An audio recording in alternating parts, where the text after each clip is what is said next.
Hello guys, this is me for diamond painting, unpacking, and tutorial for beginners, and I will show you which includes for this kit and how to make it.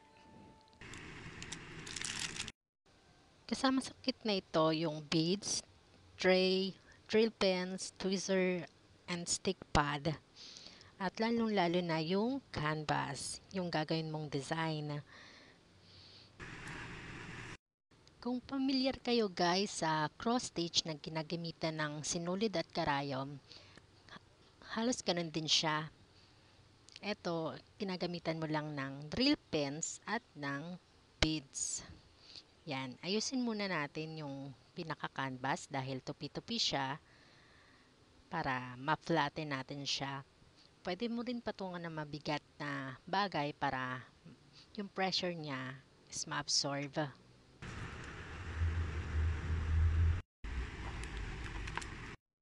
This is my beads organizer. Di siya kasama sa kit na bibili siya ng hiwalay. Pero hindi naman siya required. Lalo na yung mga beads na karamihan na nabibili is nakalagay na sa ziplock. Sa cross stitch, katulad nito, meron siyang DMC at yung beads na makuha mo may mga numbers and sign at nakasulat sa canvas kung saan siya located na ilalagay.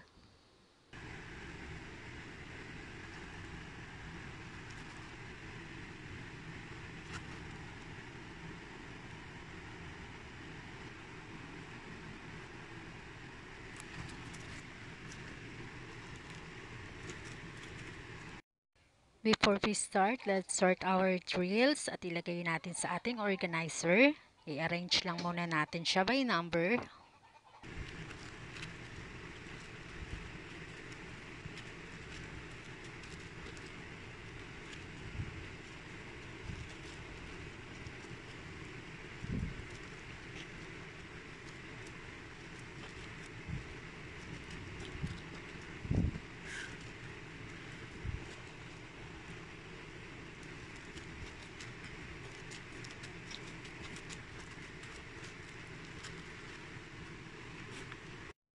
Dahil sticker yung nakalagay sa ziplock, kunin ko lang siya, then ididikit ko lang sa organizer para hindi na ako magsusulat.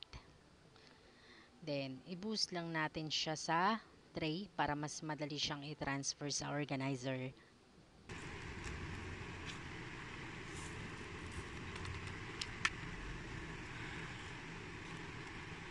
Para sa mga interesado sa 5D diamond painting, Kokeshidal design, ilalagay ko ang link ng shop sa baba sa description.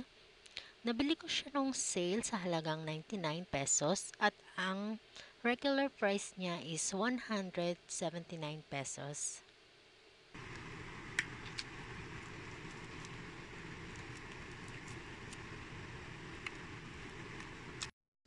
So on and so forth lang guys. Tanggal, dikit, buhos.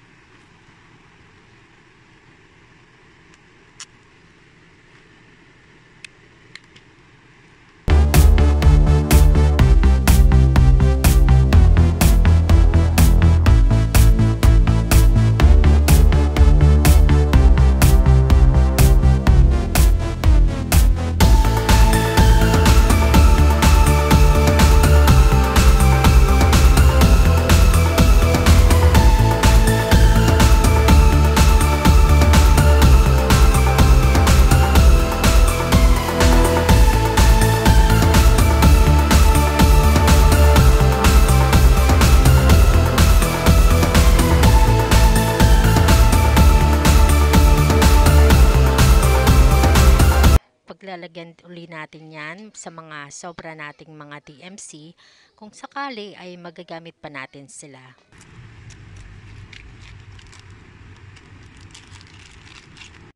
Ito yung mga kasama sa kit guys, yung sticky pad, tray, drill pens, and tweezer.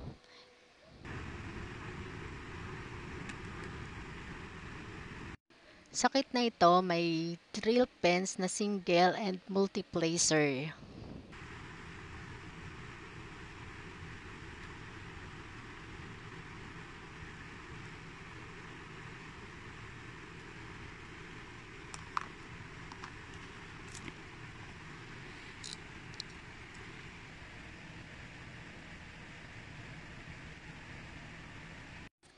So let's start. Itong sticky pad, ginagamit siya sa drill pens natin para dumikit at makuha natin ng mabilis yung mga beads o drills na ilalagay natin sa canvas natin. Let's make a sample guys. Kuha tayo ng beads at ilagay natin sa tray. Shake, shake. Mapapansin nyo guys, may mga line yung tray natin para sa beads yan, para mas madali natin makuha. Yan. Kung wala siyang sticky pad sa drill pen natin, hindi siya didikit. Yan. Lagyan natin ngayon ng sticky pad ang drill pens natin.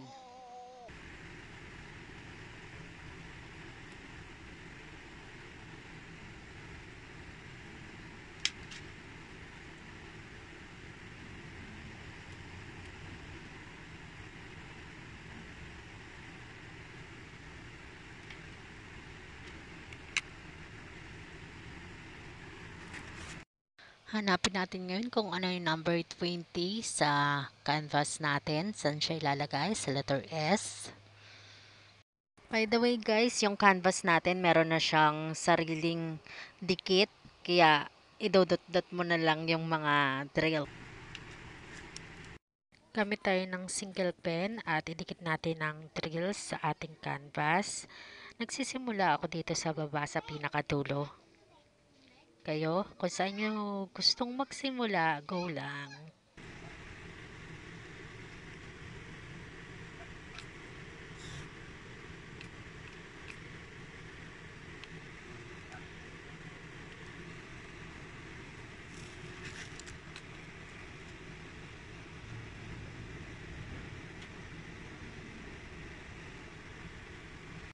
Sa paggamit ng drill pen, ayusin lang natin yung mga beads sa tray.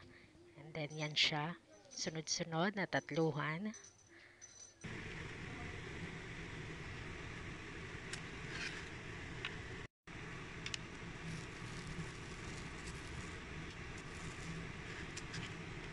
Mas malaking multiplacer, mas madami kang makukuhang drills at mailalagay sa iyong canvas para mas mabilis ang paggawa.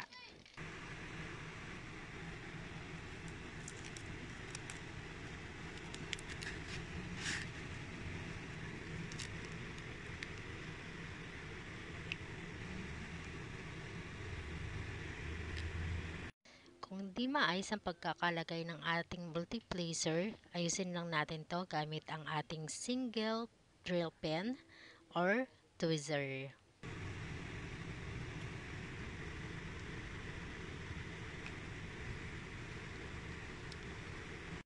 Sa paggamit ng multiplacer or single pen, mas detailed lang pang single pen ang gamit. Pag multiplacer, mas nagkakadikit-dikit kasi siya. So, i-align mo siya ng maayos dapat para mas magandang tignan at pantay-pantay.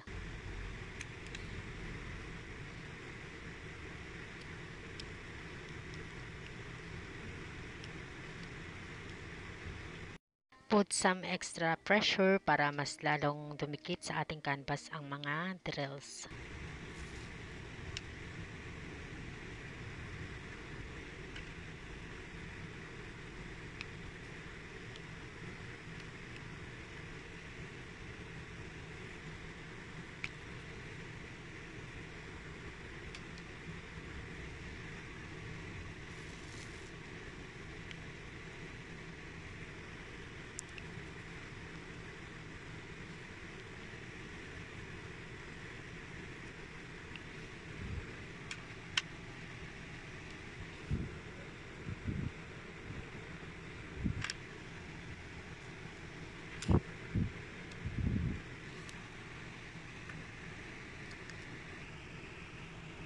And this is for today, guys.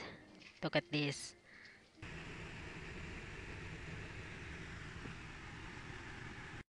Thank you for watching, guys. Please subscribe for the following videos of diamond painting. Thank you.